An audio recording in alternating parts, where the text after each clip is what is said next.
Algo extraño que solo la Biblia puede explicar está sucediendo en el río Éufrates. Piensa en dónde estás parado ahora. Considera el suelo bajo tus pies. Ahora sumérgete más profundamente en tu mente y piensa en lo que hay en el centro mismo de esta tierra. Llamamos hogar. Ven la Biblia. La propia palabra de Dios nos da pistas, nos da vislumbres de sucesos misteriosos en el centro de la tierra. Ahora déjenme decirles, amigos, no todo es sol y arco iris allí abajo. No, señor. Son extraños. Sí, muy extraños. Cosas que dice el buen libro sobre el vientre de este mundo y las páginas del libro de Apocalipsis. El apóstol Juan habla de un pozo sin fondo, las imágenes que acechan a mis amigos. Es como si hubiera todo un reino, un vacío cavernoso, justo debajo de nuestros pies, donde las cosas del mundo espiritual están confinados. Hay seres espirituales, ejércitos demoníacos, atados en el abismo sin fondo. Estos son seres demoníacos, atados en cadenas. Esperando un momento, la Escritura predice el tiempo en que los límites que Dios ha establecido que luego velón entre nuestro mundo y los suyos serán destrozados. Y cuando eso suceda, oh queridos, estas entidades demoníacas, una vez confinadas, inundarán nuestro mundo, serán liberadas sin restricciones. Hay un problema enorme con muchas de las predicaciones modernas de hoy en día. Muchos pastores quieren que todo sea blanco y negro, y cortado y seco, para evitar grandes temas como estos.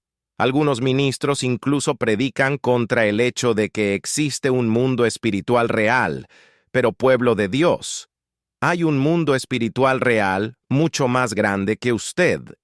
Y yo podría imaginar un mundo espiritual real, con seres mucho más grandes y más inteligentes que tú y yo, dentro de este universo en el que vives. Hay fuerzas en juego, mucho más allá de ti y de mí. Ahora este reino de los espíritus es vasto, incomprensiblemente vasto, poblado de seres que poseen sabiduría y poder que harían que los más poderosos entre nosotros miraran. Débil. ¿Pueden captar la inmensidad de nuestro universo? ¿Pueden comprender su profundidad? Amigos, nuestro tiempo en esta tierra no es más que un instante, un momento fugaz. La mayoría de nosotros apenas alcanzaremos los 100 años en esta tierra, lo que son 100 años en la línea de tiempo de la eternidad. Creemos que sabemos mucho, pero en realidad nuestro conocimiento es limitado. Considere esto. Hemos explorado menos del 5% de nuestros propios océanos, menos del 5%. Sí, escuchó eso. Correcto. Menos del 5%. El vasto y profundo mar azul de nuestro planeta sigue siendo un misterio. ¿Y cuándo? Miras hacia el cielo. Reflexionas sobre esto. La humanidad solo ha puesto un pie en la Tierra y nuestra Luna, que no es ni siquiera una fracción de la vasta extensión del espacio. Solo la Tierra y la Luna han sido visitadas por humanos, por lo que menos del 0.1% del espacio ha sido visitado. Explorados y sabemos tan poco sobre nuestro mundo físico, cuanto más misterioso es el reino espiritual, un reino que trasciende nuestra realidad tangible. Hay cosas en las Escrituras, cosas profundas que te hacen rascarte la cabeza, especialmente cuando se habla de las profundidades de esta tierra. Podríamos pensar que hemos alcanzado el pináculo de la comprensión, pero amigos, solo estamos arañando la superficie. Somos como niños pequeños que intentan comprender la mecánica de un motor a reacción. El orgullo humano nos engaña, haciéndonos pensar que lo tenemos todo resuelto. Pero en la mano de Dios, el gran tapiz nuestro conocimiento no es más que un hilo, así que antes de levantarnos pensando que tenemos todas las respuestas, humillemos y reconozcamos lo poco que realmente entendemos acerca de la magnífica creación de Dios, tanto visible como invisible. Isaías 55, versículos 8 y 9. Porque mis pensamientos no son tus pensamientos, tampoco son vuestros caminos. Mis caminos, dice el Señor, porque así como los cielos son más altos que la tierra, así son mis caminos más altos que vuestros caminos y mis pensamientos que vuestros pensamientos. El mundo espiritual, damas y caballeros, es mucho más grande que la mente humana. Mucho más grande que la mente humana y esta Biblia nos dice que hay un mundo espiritual real, debemos dejar de intentar simplificar las cosas para la mente humana. La Biblia nos dice que hay algunas cosas extrañas bajo nuestros pies. Apocalipsis 9, versículos 1-3. Y el quinto. El ángel tocó la trompeta y vi una estrella caer del cielo a la tierra, y a él le fue dada la llave del abismo, y abrió el abismo, y del abismo surgió humo, y el humo de un gran horno, y el sol, y el aire se oscureció a causa del humo de los pozos, y del humo salieron langostas sobre la tierra, y sobre ellas se les dio poder, ya que los escorpiones de la tierra tienen poder. Pero hoy no nos vamos a centrar en la parte sin fondo. Y el gran ejército que sale del abismo, nos vamos a enfocar en el río Éufrates. Apocalipsis 9, versículos 13-15. Entonces el sexto ángel tocó y escuché una voz de los 4 cuernos del altar de oro que está delante de Dios. Cantó al sexto ángel que hizo que la trompeta soltara a los 4 ángeles que están atados en el gran río Éufrates. Así los 4 ángeles que habían sido preparados para la hora, el día, el mes y el año, fueron liberados para matar a 1/3 de la humanidad. La liberación de los 4 ángeles en el gran río Éufrates marca un punto de inflexión en el libro del Apocalipsis. Las primeras 4 trompetas fueron una advertencia, un llamado al arrepentimiento y una invitación a volverse a Dios. Pero la quinta y sexta trompetas fueron más severas y sus juicios están dirigidos específicamente contra aquellos quienes se niegan a arrepentirse. En el primer ay. La humanidad no es asesinada sino atormentada por langostas demoníacas y su líder Apolía el Destructor. Nadie muere durante este tiempo. Sin embargo, durante el segundo mundo se desata un poderoso ejército para matar a 1/3 de la humanidad según las Escrituras. Cuando suena la sexta trompeta, 4 ángeles que habían sido atados en el gran río Éufrates son liberados. Estos ángeles fueron preparados específicamente para este importante evento, aunque no sabemos quién los preparó. Fueron atados para esta hora en particular y para un propósito divino. No estoy seguro de si estos ángeles son considerados malos. Es probable que sean ángeles malvados. Personalmente creo que son los ángeles malvados porque ningún ángel santo estaría atado. Sin embargo, independientemente de su naturaleza, sirven al propósito divino, la razón por la que estos ángeles fueron atados específicamente en el río. El Éufrates y ningún otro río no se menciona explícitamente en las Escrituras. Sin embargo, el río Éufrates tiene un simbolismo significativo en toda la Biblia. Está asociado con varios eventos y lugares importantes en Génesis 2, versículos 10-14. Está vinculado con el primer pecado y la ubicación de el jardín del Edén. En Génesis 4, versículo 16, está conectado con el primer asesinato. El río también se menciona en Génesis 14, versículo 1, donde se asocia con la primera guerra confederación, y en Génesis 10, versículos 8-10, donde se vincula con la primera. Además, el río Éufrates tiene importancia como un hito de Babilonia. Babilonia representa el orgullo humano, la rebelión y la idolatría. Fue el primer gran imperio que persiguió al pueblo de Dios. El río también sirvió como un activo militar crucial que brindaba protección a la ciudad de Babilonia de la invasión, mientras que el río Éufrates tiene importancia como un punto de referencia de Babilonia. La razón para unir a los ángeles en el Éufrates no se explica explícitamente. Estas asociaciones resaltan la importancia histórica y simbólica del río en relación con el pecado de la rebelión y la oposición que enfrentó el pueblo de Dios a lo largo de la historia bíblica. Apocalipsis 9, versículos 16-19. Ahora es el número del ejército. De los jinetes eran 200 millones. Oí el número de ellos, y así vi los caballos en la visión.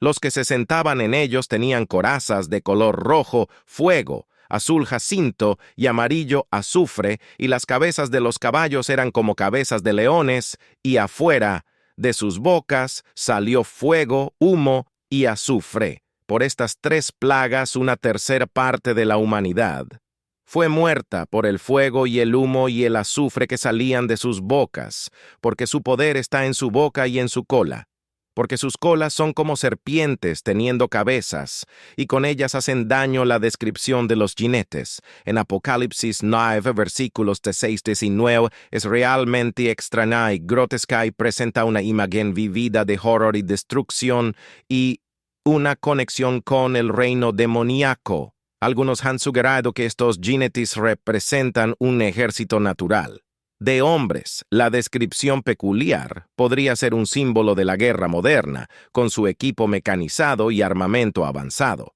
Es posible que John, en su comprensión limitada, use estos términos vívidos para representar la tecnología de su tiempo. Sin embargo, tras un examen cuidadoso, queda claro que la descripción, no al alinearse con caballos de guerra convencionales o equipos militares modernos como aviones de combate o tanques. Las imágenes van más allá de lo que se puede atribuir a la tecnología humana, por lo que una interpretación más segura puede ser entender que se trata de un ejército literal de 200 millones, pero no compuesto por seres humanos de un área específica. Nación, en cambio, significa un ejército demoníaco que invade la mantenida en esclavitud por el Señor hasta el momento señalado, cuando Dios les concede permiso para desatar su poder destructivo, como dije al comienzo de este sermón. Hay algunas cosas extrañas debajo de la tierra.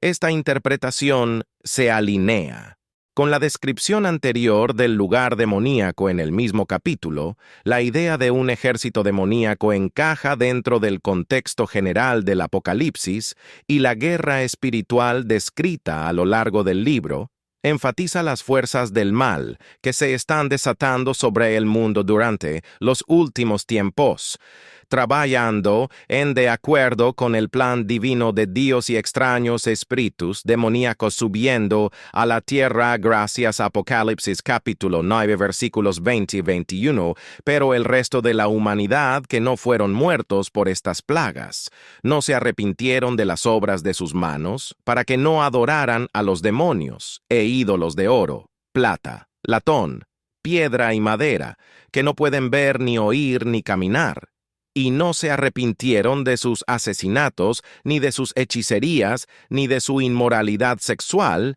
ni de sus robos.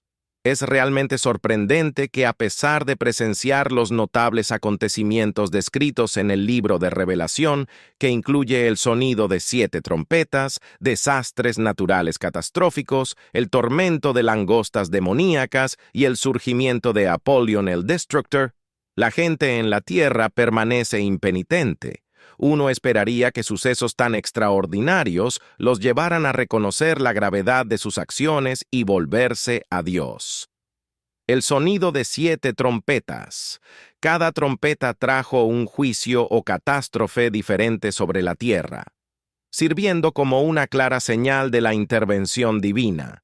Estas calamidades, como el granizo mezclado con sangre, una montaña ardiente arrojada al mar y cielos oscurecidos, deberían haber provocado una reflexión profunda sobre sus caminos pecaminosos, pero los hombres aman la oscuridad más que la luz, porque sus obras fueron malas y se negaron a arrepentirse. Además, el tormento causado por las langostas demoníacas con Apollyon, liderando su carga destructiva, debería haber sacudido sus corazones y haberlos hecho buscar misericordia y perdón, la sola presencia de tales fuerzas demoníacas debería haber servido como una llamada de atención, exponiendo la oscuridad de sus obras en la necesidad de arrepentimiento. Pero los hombres amaban la oscuridad más que la luz, porque sus obras eran malas y se negaron a arrepentirse a pesar de todos estos eventos asombrosos y juicios divinos. Las personas persisten obstinadamente en sus caminos pecaminosos. Esto revela la profundidad de su condición espiritual y la dureza de sus corazones. Incluso cuando se enfrentan al justo juicio de Dios, permanecen inquebrantables, aferrándose a sus estilos de vida pecaminosos.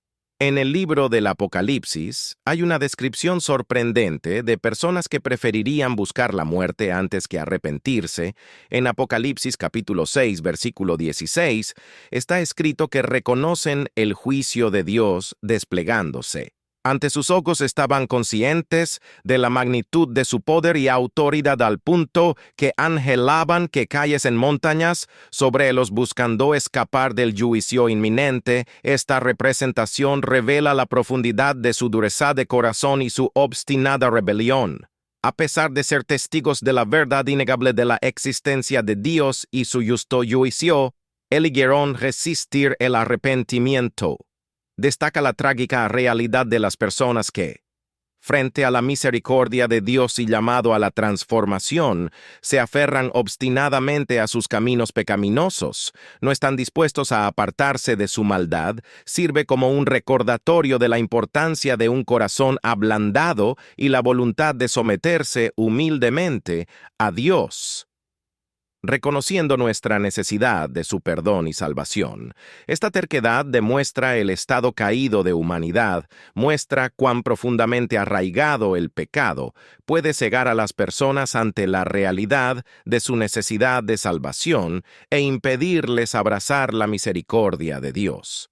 Es un reflejo trágico de la tendencia humana a resistir la gracia divina, incluso frente a evidencia abrumadora. Sin embargo, es crucial recordar que el deseo supremo de Dios es que todas las personas se arrepientan y experimenten su amor redentor. Los acontecimientos que se desarrollan en el Apocalipsis sirven como advertencias y oportunidades para que las personas se alejen de su pecado y abracen el perdón de Dios, aunque la respuesta del pueblo pueda ser desalentadora. Subraya la importancia de compartir persistentemente el mensaje de salvación e interceder por aquellos que todavía están perdidos en sus caminos impenitentes en Apocalipsis, capítulo 9, versículos 20-21. Somos testigos de una verdad aleccionadora. La gente estará adorando. Demonios es un pensamiento que puede parecer difícil de comprender, pero si reflexionamos honestamente sobre el estado de nuestro mundo. Hoy, podemos ver destellos de esta realidad que ya se está desarrollando en nuestra sociedad actual. Se está volviendo cada vez más común que Satanás y sus influencias sean celebrados y aceptados. Los engaños y mentiras difundidas por el enemigo se están arrastrando sutilmente en diversos aspectos de nuestras vidas, a menudo enmascarados como ideologías normales o incluso progresistas. Los valores y principios arraigados en la verdad de Dios están siendo desafiados y reemplazados por una brújula moral distorsionada. La industria del entretenimiento mediático y la cultura popular a menudo glorifican comportamientos y creencias que contradicen directamente las enseñanzas de Dios. Alguna vez fue considerado inmoral o pecaminoso, ahora es celebrado y aplaudido. Satanás es exhibido a veces bajo el disfraz de libertad o expresión personal, animando a las personas a participar en actividades que son contrarias al diseño de Dios para nuestras vidas. La adoración de demonios mencionada en Apocalipsis nos recuerda la batalla espiritual que tenemos entre manos. Satanás busca engañar y alejar a las personas de la verdad de Dios, incitándolas a adorar cualquier otra cosa que no sea el único Dios verdadero. Esto puede manifestarse de varias maneras, como idolatrar las posesiones materiales, el poder de la fama, o incluso participar en prácticas ocultas que invitan a la influencia demoníaca. Como seguidores de Cristo, es crucial estar vigilantes y discernir. Debemos estar conscientes de las sutiles mentiras e influencias del enemigo en nuestro entorno. Nuestro mundo puede estar caminando en una dirección que abraza y normaliza la adoración de los demonios, pero como creyentes, estamos llamados a hacerlo. Mantengámonos firmes en nuestra fe y para ser una luz en medio de la oscuridad nuestra tarea es vivir según la palabra de Dios, compartiendo la verdad y el amor de Cristo con quienes nos rodean. No debemos conformarnos a los patrones de este mundo, sino ser transformados por el renovación de nuestras mentes. Romanos capítulo 12, versículo 2. A través del estudio de las Escrituras en oración y la confianza en el Espíritu Santo, podemos navegar estos tiempos difíciles y ser un faro de esperanza en un mundo que necesita desesperadamente la gracia redentora de Jesús. Recordemos que el poder de Dios es más grande que cualquier fuerza de oscuridad y si nos mantenemos firmes en Él podemos resistir las tentaciones y engaños de Satanás. Al hacerlo, podemos ser un testimonio de su amor y verdad, brillando una luz que expone el vacío de adorar cualquier cosa que no sea la única. Dios verdadero, si te ha gustado el video no olvides darle al like y suscribirte para más.